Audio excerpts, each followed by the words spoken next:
Nous allons aborder le dernier sujet relatif au pass vaccinal. Le pass vaccinal qui passe mal dans les églises. Oui, Ferdinand, désormais, pour aller à l'église, il faut présenter un pass vaccinal, mais les évêques sont en train de s'opposer à cela. Bientôt, ils vont sortir leur position là-dessus. Pas que les évêques, mais Il y a aussi, si j'ai bien lu, oui. Il y a aussi... Les autres ont suivi. Puisque les évêques se sont plaints, pourquoi c'est toujours eux qui se plaignent et les autres ne disent rien. Les autres professions religieuses aussi, oui. Vous savez, quand vous entretenez les petits serpents, tout ça, à un moment donné, quand ils seront une grosse serpent, ils seront une menace pour tout le monde. On a parlé de la théorie du sorcier du village ici, qui bouffait les enfants des gens. Tant qu'on n'a pas touché vos enfants, vous dites non, mais le sorcier là ne mérite pas d'être dénoncé. Il faut laisser les gens. Alors, moi, je ne vais pas faire une fixation sur une église. Mais je dis les religieux togolais ne méritent que ce qui leur arrive. En tout cas, la plupart. Parce qu'ils se sont longuement compromis avec le régime. Ils ont toujours fait usage de la langue de bois. Ils ont toujours rasé les murs pour des intérêts que moi, je ne perçois pas. Mais ils ont toujours la fine bouche quand il faut dire les choses clairement. Les églises protestantes, à Salut de Dieu, là, avec Mitré. Mais c'est eux qui prient à la présidence, non? Ils se plaignent de quoi? Ils ont créé leur club pour prier à la présidence. Lui, Igué, Adédié, plus à Gotome, voilà des faux types. C'est-à-dire que, c'est comme, c'est-à-dire que les Africains avec les histoires de religion là, est-ce que moi, je vais aller dans une église où Adjako va prier pour moi? C'est-à-dire que, je ne comprends pas les gens quoi. C'est-à-dire qu'il faut être, je ne comprends pas. Vous voyez ça? Quand ça a chauffé pour les affaires de terrain, il a pris un fusil. Il n'a pas pris la Bible. Il a pris un fusil. Ou bien? Oui, bien sûr. Il a pris un fusil. Comme les Israéliens. Il a mis son kippa. C'est ce qu'il a pris en Israël. Alors, ces gens-là, qui sont des pasteurs, et qui vont faire des prières chaque année au terrain de Kegela. C'est ça qu'ils vont, non? Prières de remerciement ou de quoi? Oui, journée nationale de reconnaissance. Voilà. Qui est un truc politisé. Eux-mêmes, ils savent que c'est politique. Ils font leur bitos. Tant qu'on leur donne de l'argent, on le rémunère. Nous, on ne le voit pas, mais tout le monde sait qu'ils sont rémunérés. Tant qu'ils voient la présidence pour prier pour le président de la République, ils ne prient pas. Quand on tue les gens, ils ne dénoncent pas. Ça a marché pour eux. Aujourd'hui, on a dit, bon, Boupessi, il prend la décision d'imposer le pacte vaccinal. Et que, bon, voilà, les gens ont commencé par se dire, ah, ça là, ça menace vos intérêts. Tout le monde commence par bourdonner. Parce que les églises étaient déjà en situation difficile. Nous, ici à l'Alternative, on est sur une enquête pour voir l'impact de la Covid sur les églises. Toutes les églises sont en faillite. Parce que ces églises sont nourries par les fidèles. Même les églises qui sont en Occident n'envoient plus tellement d'argent pour ceux qui tiennent encore, ceux qui ont encore un partenariat, parce qu'en Occident, ils sont aussi touchés. Oui, c'est clair. Et donc aujourd'hui, beaucoup de pasteurs ont déserté même je ne sais pas comment dire, la profession. Oui, donc les églises sont en difficulté. Même dans l'église catholique, certaines communautés sont en train de brader leur terrain. Les protestants ont bradé leur terrain là pour aller mettre dans le trading, c'est ça, non? Et ils ont retrouvé à zéro. Ça, c'est le diable même en personne. Ça. Et donc, ça même, c'est un alibi. oui, et donc, vous voyez que aujourd'hui, que le pouvoir qu'ils ont toujours ménagé, comme on ménage la chèvre et le chou, ils n'ont jamais voulu dire les choses telles qu'elles se passent. Moi, je ne peux pas savoir, je ne peux pas imaginer que dans notre pays là, des religieux aient peur de dire la vérité. Rien que la vérité. Rien que la vérité, de dire ce que vous faites là, ce n'est pas bon. Nous prenons l'engagement de vous le dire. Que vous vous fâchez ou pas, on vous le dit. Parce que nous sommes des religieux. Je ne parle, quand je dis religieux, c'est tout le monde. C'est-à-dire que je mets tout le monde dans le même panier. Pasteurs, prêtres et tout ce que vous pouvez imaginer. Et que ce soit les religieux pour leur ventre dans ce pays, qui nous tournent en rond, qui refusent de dire la vérité, qui participent parfois à maintenir le régime. Aujourd'hui, quand on dit passe vaccinal, et qui savent que les fidèles ne vont pas venir, ne vont pas cotiser pour eux, ils commencent par bourdonner. Moi, je ne peux que dire bravo à Mokossi. S'il peut mettre une loi encore plus dure que ça, il n'a qu'à mettre. Il faut que dans ce pays, ce que certains ont certains ont la lucidité d'avoir vu beaucoup plus tôt, pendant que d'autres disent que c'est bon là, il faut que ça touche tout le monde. Il faut que ça touche tous les secteurs. Il faut que le diable mange tout. Oui, il faut que ça touche leurs enfants. Il faut que ça touche tous les secteurs. Quand ça va arriver ici, chacun va comprendre que ce que les gens disaient depuis, c'est la vérité. Je ne sais pas si c'est ce que vous dites.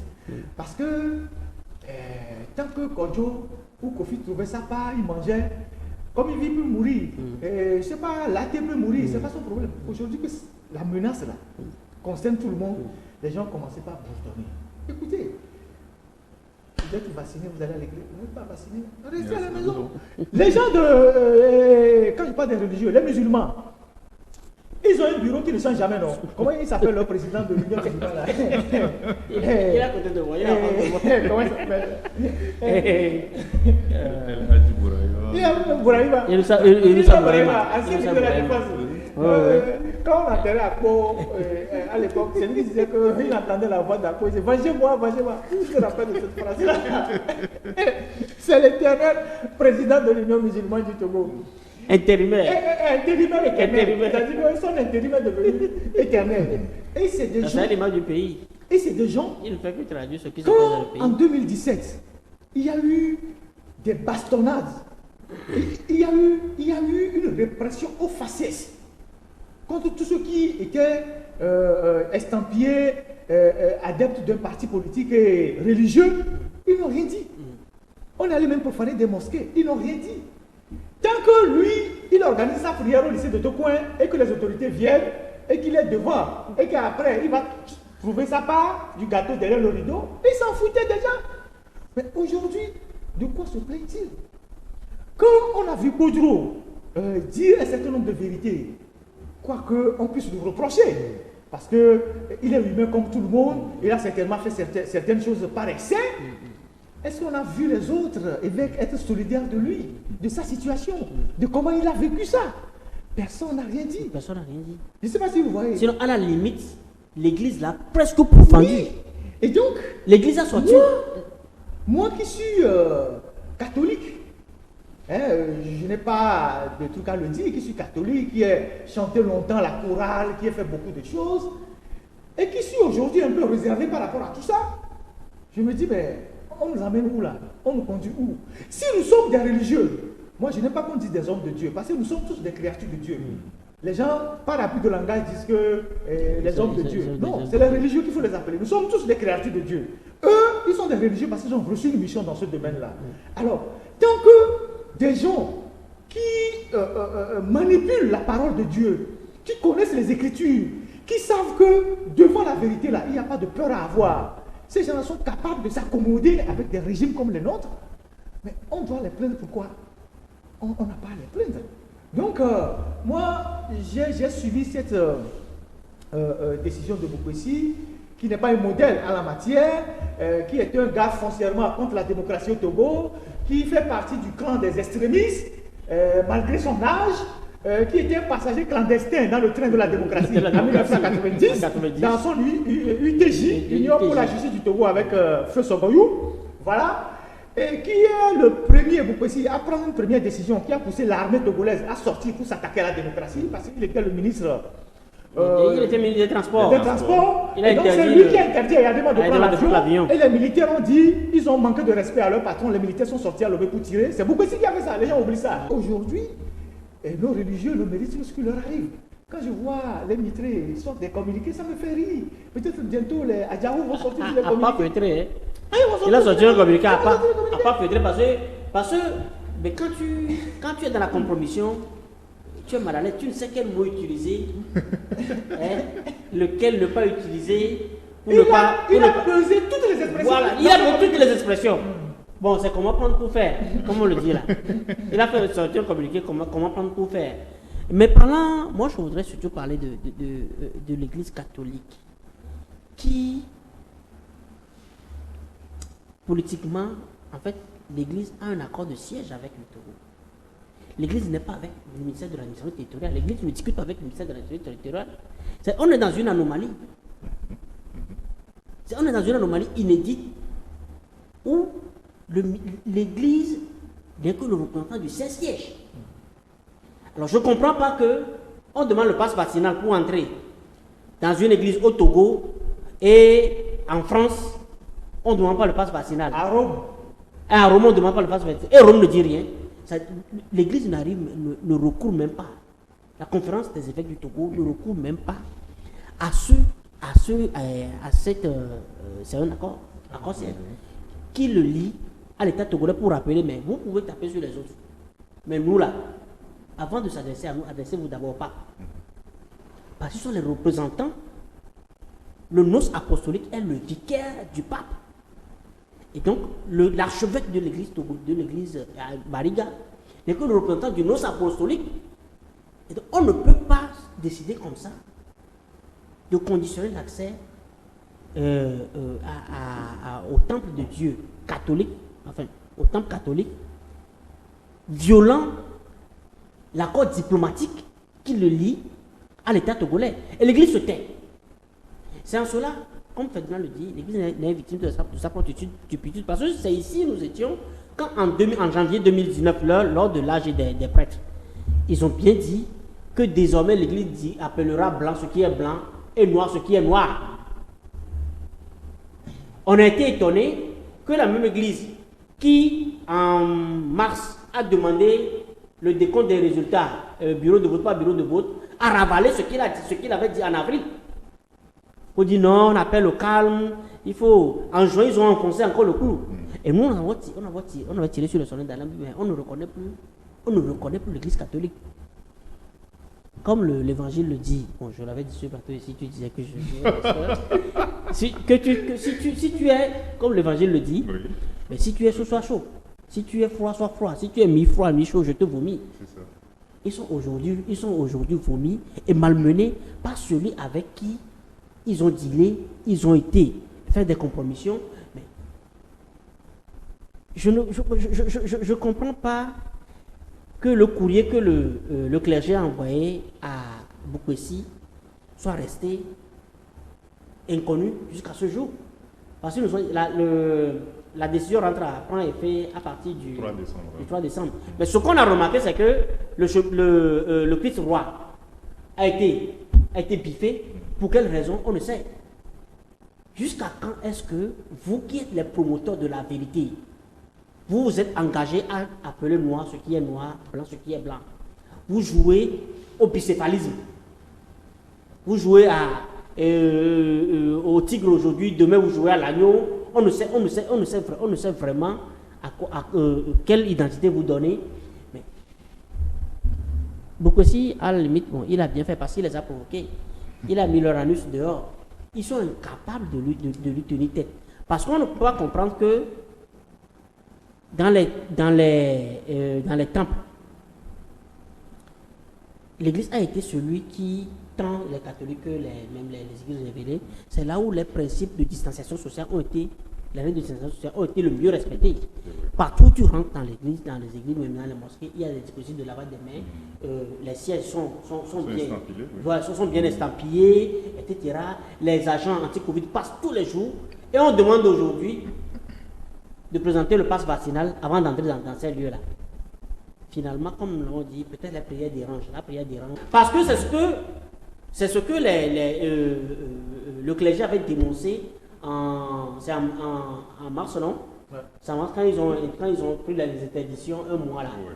C'est ce que le clergé avait dénoncé. On ne peut pas aujourd'hui encore leur demander de faire encore plus d'efforts parce qu'ils ont déjà suffisamment fait d'efforts. Mais on les a laissés dormir. Un mois après, on leur ramène la même tasse. Et ça veut dire qu'on n'a aucun égard pour vous. On n'a aucun égard pour l'homme en Soudan parce qu'ils se sont compromis. Sérieusement. Ils n'ont pas respecté la loi qu'ils ont prise en 2005 quand ils ont dénoncé l'arrivée au pouvoir du président de l'actuel président de la République. Ils n'ont pas su rester dans le même étoffe, dans la même dignité que leurs frères de la RDC, qui sont restés fidèles à eux, fidèles à leur ligne jusqu'à ce jour. L'État les respecte, comme même les représentations diplomatiques les respectent.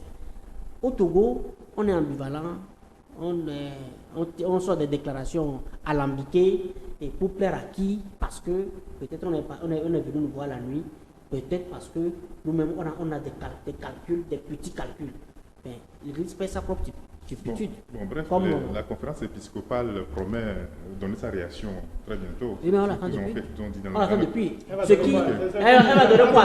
Ce qui est patent, c'est que hier, ils ont fait le lit à la décision de Boukpessi en biffant le Christ roi. Ouais. Ils l'ont biffé. Pour quelle raison? Aucune raison n'a été donnée. C'est-à-dire que cette histoire-là, vous savez, pour le moment, on fait juste le débat sur certains aspects. Les conséquences seront très. L'impact sera énorme sur la société. Je vous donne un exemple. Depuis qu'il y a cette histoire de Covid-là, les églises sont vides. Je ne sais pas si les gens ont remarqué. Même les pasteurs qui ont créé les églises dans les quartiers, plus personne ne va dans cette histoire-là. Pour plusieurs raisons. Première raison, question de maladie. Deuxième raison, les gens ont compris que, bon, écoutez, il y a des pasteurs qui ont dit, nous allons chasser la Covid. Les gens se sont rendus compte que c'est des agitateurs, c'est des vendeurs d'illusions. Les gens ont compris que cette histoire-là, leur a permis de découvrir les gens qui se disaient prophètes, pasteurs et tout. Voilà. Au Nigeria, il y a un pasteur célèbre qui est décédé, qui a dit que lui donnait un mois pour chasser le Covid. Après, c'est lui-même qui est décédé. Et donc, le taux de fréquentation dans les églises a connu une chute avec l'arrivée de la Covid. Mais ce qui sera encore plus grave, c'est la situation post-Covid. Quand on va sortir de Covid, là, toutes les églises seront en crise. Les fidèles seront à un nombre très réduit. Mais les églises ont d'autres activités. Je donne un exemple. L'église catholique a des écoles. Qui financent ces écoles-là? Il y a un système. Sur les cotisations. Exactement. Sur les cotisations des fidèles. Aujourd'hui, les écoles sont déjà en crise parce qu'elles avaient déjà du mal à gérer les enseignants. Le peu qu'il y avait. Oui, le peu qu'il y avait. Je ne sais pas si vous voyez. Et donc, et tout ça, c'est parce que des gens ont fait le choix d'être clair-obscur. C'est-à-dire que les gens ont décidé de ne pas être clairs. Ils ont décidé d'être clair-obscur. Et dans la vie, quand tu es dans le clair-obscur, tu tombes dans un trou. Oui, mais si tu es chaud, sois chaud. Si tu es froid, sois froid. Je ne sais pas si vous voyez. Parce que tu es mi-chaud, c'est clair. Le respect se gagne. Le respect se mérite et se gagne. Quand vous êtes là et que vous-même vous arrivez à vous imposer, celui que vous avez en face, c'est lui-même qui vous respecte. C'est-à-dire quand il entend même votre nom, il dit « Ah, lui là, je ne veux pas... » Il vous parle avec beaucoup de respect. Mais si, pendant tout le temps que vous rencontrez les autorités, vous n'arrivez pas à vous décider, aujourd'hui vous dites « Oh, bon, on va voir. » Demain, vous dites « Excellence. » Après, demain, vous dites ceci. Après, ils vont marcher sur vous. Et la maman de Foy Nassingbe, elle est catholique convaincue, assermentée, c'est ça, non? Elle est tout le temps à Rome. Elle dit quoi? Elle dit quoi? Elle dit quoi quand un ministre de son fils ferme les églises aux fidèles catholiques? Elle dit quoi? Et donc, vous voyez la société. Est-ce que vous pensez que moi, Ferdinand, je vais croire à un ministre qui est au gouvernement qui dit qu'il est pasteur, je vais aller dans son église? Un ministre qui vole encore l'argent, c'est-à-dire un ministre qui détourne l'argent du pays, il dit qu'il est pasteur. C'est-à-dire que vous comprenez? Un douanier dit qu'il est pasteur. Vous avez pas vu un douanier qui dit qu'il est pasteur? Même dans la Bible, là, Jésus a caricaturé les douaniers. C'est-à-dire que vous voyez un douanier qui dit qu'il est pasteur. Peut-être il va devenir Zaché. Les gens s'amusent quoi? Attendons toujours le mieux là. Les gens s'amusent quoi? Et ce sont ces gens-là qui vont organiser des journées de prière, de reconnaissance à Dieu, qui financent des chorales et les gens dansent, bon, tout le monde est content, ils n'ont pas reconnaissance à Dieu. Tout le monde sait que ce qu'on fait là, c'est du faux. Mais les gens sont dedans. Les gens savent que parce que le Togolais, la force du Togolais, c'est l'indécision. C'est ça. Le Togolais est très indécis et ambivalent. Très indécis. Parce qu'on ne comprend pas que dans les églises sont des terreaux d'injustice, d'abus, de virilité. Et même de comment vous appelez ça? De manipulation de conscience. Je ne sais pas si vous voyez. Le ministre de la Justice au Togo a une église. Moi, il va aller dans son église. Le ministre du Commerce, il a une église. C'est un douanier. Moi, il va aller dans son église. Ça veut dire que les gens, on ne comprend pas les gens. Il prêche bien. Il prêche bien. Les âmes sont sauvées là. C'est-à-dire que ce pays a atteint un niveau un niveau de d'émasculation des mentalités que les gens ont perdu même les repères les plus élémentaires pour se retrouver. Et quand vous parlez, c'est vous qui êtes des diabletins. Oh, oui. Je ne sais pas si vous voyez, les gens vont dire, oh, laissez-les, eux là, ils ne comprennent rien. C'est-à-dire que les choses même élémentaires que l'homme doit comprendre pour pouvoir guider sa vie, l'homme ne comprend pas. On les embarque dans des aventures, sans lendemain, on les manipule. Et ils disent non, que c'est notre pasteur, il est ceci, que, en tout cas sur le plan de Dieu, il est bon. Vous trouvez quelqu'un qui est dans un gouvernement là, qui est pasteur, on a emprisonné les gens, on torture les gens, il ne dit rien. Et il est pasteur, dimanche il va prier dans son église. Et moi je vais aller dans son église pour prier. Pendant qu'on torture les gens en prison, pendant qu'on n'œuvre pas pour la justice sociale, pendant qu'on bastonne les gens, pendant qu'on punit ceux qui réclament leurs droits, pendant qu'on ferme les journaux, pendant qu'on écrase les faibles. Mais il est au gouvernement, il s'enrichit, il est bien, il a des appartements, il a des maisons, il a des voitures. Et le dimanche, il est à l'église, il vous dit, heureux les pauvres, que le bonheur vous attend. Le retour viendra. Le rôle de Dieu. Pendant ce temps, celui qui a compris ce jeu-là, c'est comme même il s'appelle Game là, c'est Adjao. Quand ça a chauffé, il a pris son fusil. Il a compris que son histoire d'église là, c'est du faux. Voilà. C'est du faux. Et celui qui a bien caricaturé son histoire là, dans ce qui circule sur les réseaux sociaux, il veut dire le là. J'ai bien aimé ça. C'est lui qui a la vérité. Vous voyez ça? Et donc ces églises ont contribué pendant longtemps à tirer les Togolais vers le bas, à les empêcher de réfléchir, à les empêcher de se révolter et de réclamer ce qui... Moi, tant que les églises ne vont pas être engagées sur la question de la justice, tant que les églises ne vont pas être engagées sur la question de la redistribution des richesses de ce pays, tant que les églises ne vont pas être engagées sur la question de la corruption, je ne sais pas à quoi ces églises servent pour notre société. Parce que c'est les mots qui détruisent notre société aujourd'hui. Tant que vous avez des religieux qui ne s'engagent pas sur ces questions-là, on est en droit de douter de leur mission. C'est ça. Donc, moi, je regarde tout ça. Si Boukessi arrive à desserrer le pass vaccinal pour que les gens aillent prier le bon Dieu, tant mieux. S'il ne le fait pas et que les religieux se taisent, tant mieux. Non, Boukessi, il est devenu le roi du peuple. Ah non, lui, c'est... Faure, le roi du palais, lui, il est devenu le roi du peuple. Ouais, c'est lui. Il a des extrémistes qui l'entourent au ministère de l'administration territoriale. Chaque jour, leur objectif, c'est comment pincer les associations, c'est comment empêcher les gens de créer des ONG, c'est comment fermer les tuyaux, c'est comment paralyser la décentralisation. Après le pacte, il vient encore de créer quelque chose. Non, on a créé un secrétariat. Voilà. En bonne du forme. C'est toujours lui aussi. Comment plomber toutes les initiatives qui doivent permettre au Togo de se développer. C'est sa mission. C'est des gens qui sont dans la culture de l'aspirateur. Mais après le banquet, même ceux qui tombent là, ils passent l'aspirateur. Ils passent l'aspirateur pour que vous n'ayez même pas le seul grain de riz. Merci. Merci beaucoup, monsieur. Nous sommes arrivés à la fin de cette émission. Oui, 2 minutes pour dire vos mots de la fin, pour terminer rapidement. Oui, Joël. Ah mais bon, je remarque que ça ne fasse même pas 2 minutes parce que ce que moi je voudrais juste demander, c'est comme on l'a toujours demandé, que les Togolais fassent l'effort de se mettre un peu debout. On est quand même une fierté. Que les Togolais fassent l'effort de se mettre un peu debout. Le droit là, ton droit, il n'y a que toi qui peux le réclamer. Il n'y a personne qui viendra de le faire. Quand on se plaint, moi j'ai été saisi par exemple dans les administrations des communes. Vous savez que le chef section, la dotation de carburant qu'il a au Golfe 3, c'est pas la même chose qu'il a au Golfe 5, n'est pas la même chose qu'on a au Golfe 7. Pourtant, il y a des dispositions qui réglementent cela. Mais les gens se plaignent dans leur petit coin. Ils n'arrivent pas à lever la voix. Il y a des gens qui n'ont même pas de poste dans les communes, ils sont payés. Et le gars vient, il n'a rien, il n'a pas de poste, il n'est pas dans l'organigramme, mais il est payé, il est même mieux payé que les chefs de division, etc. Il ne dit rien. Et il faut que les Togolais se mettent debout. Quand on viole vos droits, on a parlé de la fille violée là. Qu'est-ce que les populations de Bafilo font? Même en France, les gens se lèvent dans la rue pour réclamer justice. Partout. Et ça, c'est la presse qui va venir faire le travail là-bas.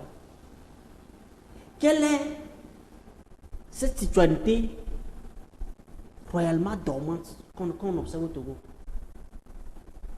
Où chaque fois, même dans les problèmes, on nous appelle même pour régler les problèmes, même dans les foyers. On brime ton droit. Un opérateur téléphonique brime ton droit. Mais appelle le service client pour réclamer, c'est le b.a.-ba.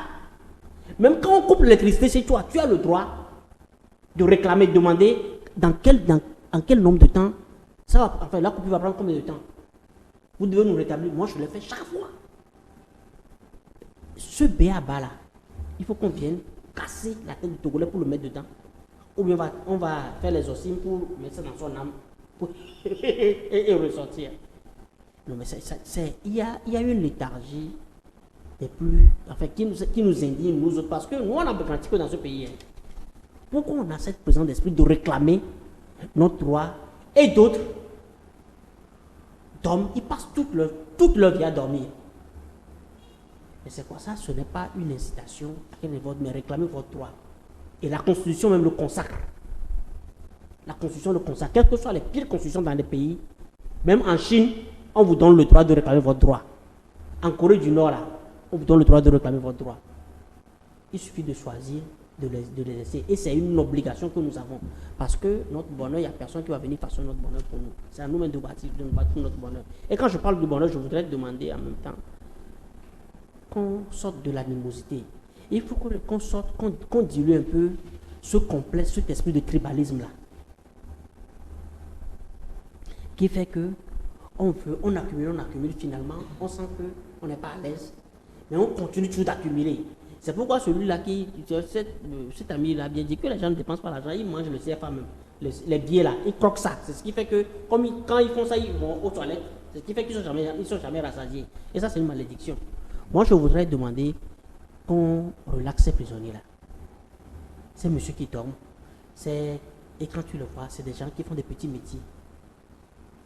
Vulgarisateurs, maçons, mais avec ce petit métier, ils font quelque chose pour leur famille. Nous sommes bientôt à la fin de l'année. Il faut qu'on les libère pour qu'ils retrouvent cette foi, pour que les familles retrouvent cette chaleur-là, que les enfants puissent appeler leur papa. Papa. Et même s'ils n'ont rien à manger, au moins qu'ils le retrouvent avec eux. Parce que, quel que soit le contenu de ce qu'on leur reproche, ça n'a pas réussi à faire tomber le pouvoir. Et c'est pas maintenant, quand on les a réduits là, qu'ils vont réussir à faire tomber le pouvoir. Ce qui va faire tomber le pouvoir, c'est au sein du pouvoir lui-même. Il faut que le pouvoir le sache. C'est au sein du pouvoir lui-même. Ceux-là, ce sont tous des victimes collatéraux. Voilà, des victimes collatéraux. Et je voudrais demander qu'on relaxe immédiatement Abdulaziz Goma, qu'on relaxe Jean-Paul Omolo, parce que des propos de Jean-Paul Omolo, le pouvoir en aura toujours. Il n'a fait que dire ce que les autres pensent. Il y a des gens dans le pouvoir qui ont fait pire. Il y a des gens dans le pouvoir, justement, des gens ont fait pire. Pourquoi est-ce qu'on le gagne?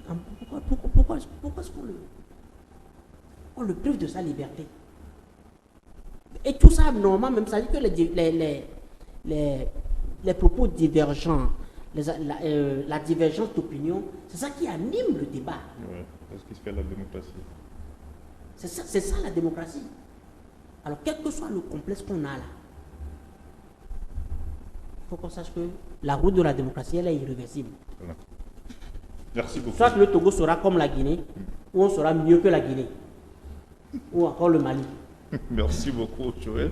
Ferdinand, oui, nom de la fin pour clôturer cette émission. Il y a quelques jours, j'ai vu sur des sites ghanéens, je fréquente tellement des sites ghanéens, c'est de beaucoup de pays pour avoir des éléments de comparaison. Quelque part dans la Volta régime, les gens sont sortis habillés tout rouge avec des bandeaux pour réclamer l'aménagement d'une route. On leur a promis ça, ça n'a jamais été fait. Je ne peux pas comprendre que dans notre pays, au Togo, peut-être qu'on débattra la prochaine fois, toute notre ville est totalement sale. Il n'y a pas d'assainissement. Quand il pleut, dans tous les quartiers, à part la cité Oyuaé, la caisse là, il n'y a pas un seul endroit à Lomé que vous pouvez prendre un exemple. Parce qu'à part les grands axes là, pour aller dans les maisons, c'est la croix et la bannière. C'est des trous, des crevasses. Qui que vous soyez, c'est difficile de rentrer chez vous. J'ai compris pourquoi depuis un certain temps, quand on nomme ministre, il déménage de son quartier, il va à la caisse. Ou bien il va à la cité OUA. Vous comprenez? Et les gens sont dans les quartiers. Certains n'ont même pas assez à leur maison. C'est-à-dire, les voitures sont laissées pendant des mois. Les gens m'ont envoyé des photos que j'ai publiées. Je dis, mais vous êtes dans ces quartiers, par exemple, les gens sont acquis à combien? Là où on vient prendre des taxes, vous êtes dans l'eau, vous n'avez même pas assez à vos maisons. On vient prendre des taxes. Vous faites quoi? Mais vous faites quoi? Mais vous avez le droit de protester. Si moi je suis dans un quartier où je n'ai pas de route pour aller à la maison, un matin je mets des barricades pour qu'on puisse m'entendre. Il faut que les gens aient la culture de dire non à un moment donné. Ce n'est pas des appels à ceci, non. C'est le droit que chacun a pour dire j'ai le droit de vivre dans de bonnes conditions. Si moi je croise Faure Gnassingbé, il est le président de la République aujourd'hui, je vais lui dire, mais pourquoi vous laissez le pays dans cet état-là? Pourquoi vous faites ça? C'est votre pays, c'est notre pays. Nous avons le droit de bien vivre comme vous. Vous êtes à la cité de la caisse là-bas, dans un environnement bien assaini. Bunkérisé. Et nous qui sommes dehors, nous n'avons pas de route pour rentrer dans nos maisons. Quand il pleut, on ne peut pas circuler. Nos voitures ne peuvent pas circuler. Est-ce que vous êtes content que nous vivons comme ça? Mais c'est notre droit de lui demander. Surtout que lui, il ne se promène pas dans les quartiers, il ne sait même pas dans quelles conditions les gens vivent. Son itinéraire est tracé. S'il doit aller à la présidence, il va, il revient. Si tu aller à l'aéroport, il revient. Il sait que c'est sécurisé aussi. Et c'est sécurisé pour lui. Mais nous avons le droit de réclamer ce que l'État doit faire pour que nous puissions vivre dans un environnement assaini. Les Togolais ne sont pas capables de faire ça. Et donc, quelqu'un m'appelle, comme Joël le disait tout à l'heure, que oui, il y a un bar dans un quartier qui fait de la musique. Je dis, mais c'est ça aussi, c'est moi qui vais régler ça. Vous avez la mairie à côté, vous avez je ne sais pas quoi, vous avez les comités de développement de quartier. Allez prendre une convocation au gars. Si le gars continue de jouer la musique parce qu'il a un bras, comme on le dit, un bras long, ou bras quoi derrière lui, mobilisez-vous, venez jeter des cailloux dans son bar. Oui, pendant qu'il a des clients dans son bar, comme il fait la musique pour déranger tout un quartier, mobiliser les gens. Comme lui-même, il viole la loi. Exactement. C'est sonorisation, comment on appelle pollution sonore. Pollution sonore. Voilà. Pollution sonore. Voilà. Et la pollution sonore est punie par la loi. C'est dans le code. Non, c'est clair. Il le fait. Il viole la loi. Donc, violer la loi. Si vous l'interpellez et qu'il refuse, et vous constatez que derrière, il a un baron derrière lui, un gros bras derrière lui, comment ils ont des bras longs. C'est comme ça eux-mêmes ils disent. Vous mobilisez une dizaine de jeunes dans le quartier là. Pendant qu'il joue bien, il met la musique, il y a les clients. Après avoir négocié en vain. Voilà. Après avoir négocié en vain. Après avoir négocié en vous vain. venez jeter des cailloux dans son bar. Ou vous puisez de la merde, vous venez jeter dans son bar. Et demain là, il va comprendre que la loi de la jungle qu'il est en train d'installer dans le quartier là, ça a une limite. La manière sauvage dont il est en train de se comporter là, il y a d'autres sauvages qui peuvent l'arrêter. Ça, c'est une culture qu'il faut avoir. C'est comme tu es dans ta maison, quelqu'un rentre chez toi pour violer ton intimité dans ta propre maison. Tu as le droit de le mettre dehors. Mais les Togolais ont perdu tout ça. Je ne sais pas si vous voyez.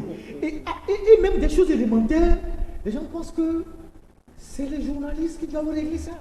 C'est vrai, il y a des choses qu'on peut régler rapidement, mais il y a des choses que vous-même, vous devez tenter de régler d'abord. Si ça ne marche pas, vous pouvez venir vers les journalistes. C'est une culture de citoyenneté que chacun de nous doit avoir. Nous qui sommes ici et qui avons le courage, parce que j'estime que c'est le courage, mais c'est même la témérité. Les gens, quand les gens nous voient dire, c'est sur quoi vous comptez? Qu'un jour on va vous montrer. Mais les mêmes personnes qui disent qu'un jour on va vous montrer, quand ils ont des problèmes, c'est vers nous qui viennent. Pendant que dans le système, les gens apprécient bien. Oui, c'est vers nous que les gens viennent. Les gens apprécient bien ce que nous faisons parce que ça les libère. Oui, nous là, on n'a pas des armes. On appelle personne, c'est pas à la citation de quoi que ce soit, eux-mêmes ils répondent souvent là, non. Nous faisons de la conscientisation. Je ne sais pas si vous voyez. C'est pour ça que quand les gens viennent faire les commentaires sous nos émissions et disent, oui, pourquoi vous ne faites pas de débat contradictoire? Oui, on peut le faire. On va le faire aussi. Mais la contradiction, ce n'est pas le mensonge. J'aimerais bien que les gens écoutent. La contradiction dans un débat, là, ce n'est pas le mensonge. Nous n'avons aucun intérêt à inviter des gens qui vont venir sur nos plateaux dire que c'est noir alors que c'est blanc. Pour dire que nous voulons la contradiction. Si c'est pour ça, il y a des chaînes sur lesquelles ils peuvent déjà faire ça. Ils le font déjà bien. La contradiction, ce n'est pas le mensonge. Or, nous avons des gens dans ce pays qui sont habitués à nier même. Ils sont dans le déni permanent. Ils viennent dire que non, c'est faux, alors que c'est vrai. On n'a pas besoin de ces gens-là pour débattre. Je ne sais pas si vous voyez. Et donc, nous sommes aujourd'hui dans un processus de conscientisation des Togolais. Amener les Togolais à comprendre que la reddition des comptes des gouvernants, c'est nous qui devons les obliger à les avoir. Vous savez que même dans nos partis politiques, là, les gens ont une culture de dépendance de leur leader. C'est ce qui fait que le jour où vous critiquez un leader, vous avez toute une meute de militants qui vous agressent verbalement, qui vous insultent sur les réseaux sociaux. Non, ils ont entretenu des talibans dans leur... Et même c'est des moudjahidines. Talibans même c'est rien. Et ces gens-là, vous imaginez si on a le changement et que les gens qui prennent leur leader pour des gourous, des dieux, le jour où vous émettez la moindre critique, ils vont vous assassiner. Or, le Togo que nous voulons demain, c'est un Togo où les gens sont libres de demander des comptes à leur gouvernement, sont libres de s'exprimer, de dire ce qu'ils veulent. Pour le bonheur de tous. Pour le bonheur de tous les Togolais. Pour le bonheur Alors que dans nos partis politiques, on continue d'entretenir des individus avec cette mentalité-là.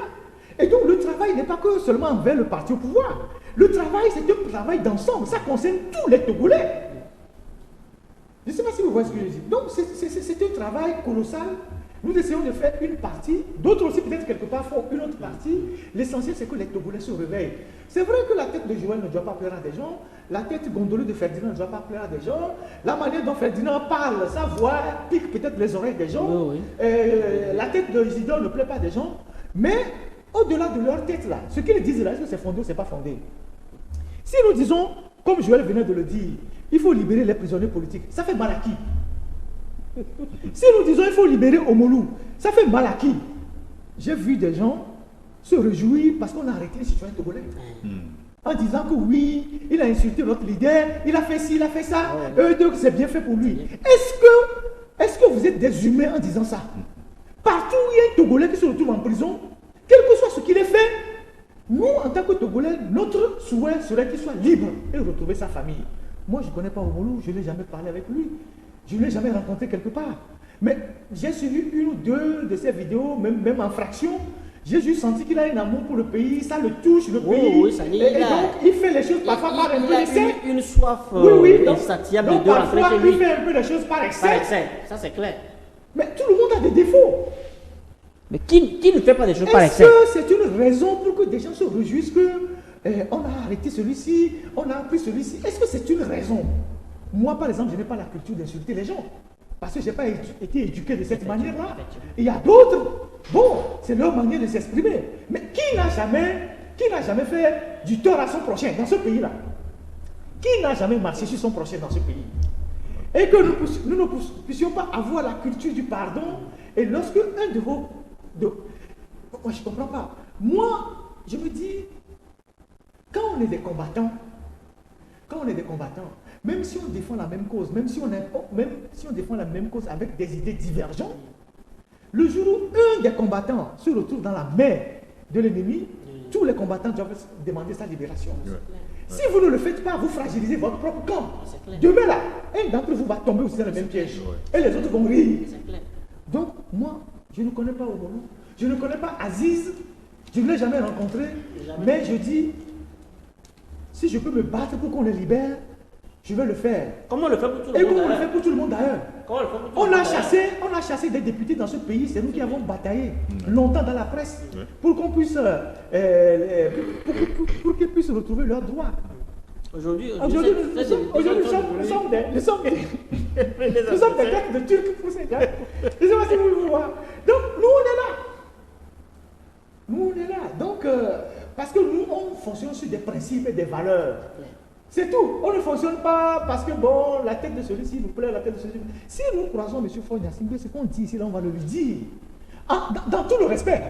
Avec tout le respect, parce qu'il est chef d'État, tout ça, on va lui dire ça. Et lui-même, il sait très bien que ce n'est qu'évident. Oui, on va le dire. Ce qu'on est en train de dire. On va le dire. On va dire, mais monsieur le président, est-ce que c'est normal que notre pays soit comme ça? Avec toutes les richesses qu'on a. Est-ce que c'est normal? Avec les 20 plus. Oui. Que vous nous avez bien. Est-ce que c'est normal? Vous êtes venu, vous avez dit, vous allez faire beaucoup de choses. Est-ce que c'est normal que le pays soit comme ça? Si c'est un opposant qui prend le pouvoir demain et qui ne le fait pas bien, on va le lui dire. On va dire, mais monsieur l'opposant, devenu président, ce que vous avez dit quand vous étiez dans l'opposition, là, c'est pas ce que vous êtes en train de faire aujourd'hui. Est-ce que c'est normal? Mais c'est ça qu'on appelle un homme. Donc, nous ne faisons que notre travail, on s'achemine vers la fin de l'année. C'est le moment pour chacun de faire le bilan de ce qu'il aura fait pour ce pays, pour que le pays avance. Nous savons que, bon, voilà, nous avons le ministère de la parole. Ce que nous savons faire de mieux, c'est de prendre la parole et de dire ce qui ne va pas dans le pays. Si ça permet de régler quelques problèmes, tant mieux.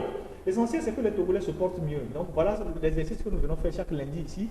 Ça nous prend 3 heures de temps, parfois 3 heures et demie. On sort, on est fatigué, on rentre à la maison, et puis après, on prend des coups à gauche et à droite. Les gens disent, mais regardez-moi l'imbécile là, qu'est-ce qu'il raconte? On rentre sur la pointe des pieds à la maison. Oui, parce que, bon, voilà. Oui, parce que Dieu veille, parce qu'on sait qu'il va veiller. Voilà. Vraiment. Donc, merci pour... Messieurs, merci à vous qui nous avez aidé à animer cette émission, à faire ce débat riche en informations. Merci à Ferdinand Haïté, directeur de publication du journal L'Alternative. Ferdinand, merci d'être passé. Merci, il y aura un autre plateau lundi parce que oui. on va se vous reposer un peu. Oui. Parce que plus on approche de la fin de l'année, plus on est, excusez-moi, mentalement fatigué parce que le métier du journalisme, surtout la presse écrite, ça nous pompe. Oui. C'est la réflexion, vous voyez, on est jeune mais les cheveux blancs commencent pas à pousser, ça nous pompe énormément, ça nous fatigue, et donc lorsqu'on arrive vers la fin de l'année, on sent la fatigue morale, mentale, et quand on ajoute encore l'autre journal, c'est vraiment épuisant. Donc il arrivera un moment où on prendra quelques jours de congé, le temps de revenir. C'est ça. Merci à toi également Joël Égard, patron du journal Fraternité. Merci à toi et bon. On est là, d'accord. L'Institut technique de l'informatique et de la communication, Aldus, l'expert en formation médias et communication, assure votre formation en assistance de direction, organisation matérielle et administrative, secrétariat et comptabilité avec le logiciel Sage Sahari. Communication visuelle, conception, infographie, édition, relations avec l'imprimeur, électronique, maintenance et réseau informatique, caméra de surveillance, production télévisée, cinéma et reportage avec son, images, montage, production et réalisation, masterisation du son et programmation de musique sur ordinateur. Institut Aldus, une formation à votre rythme.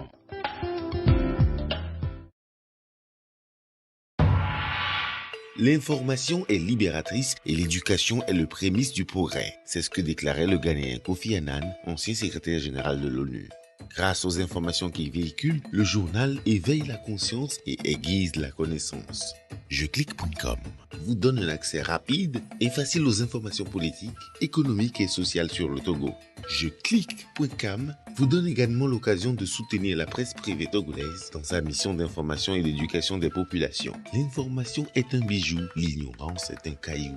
Abonnez-vous sur le www.je-de6clic.com.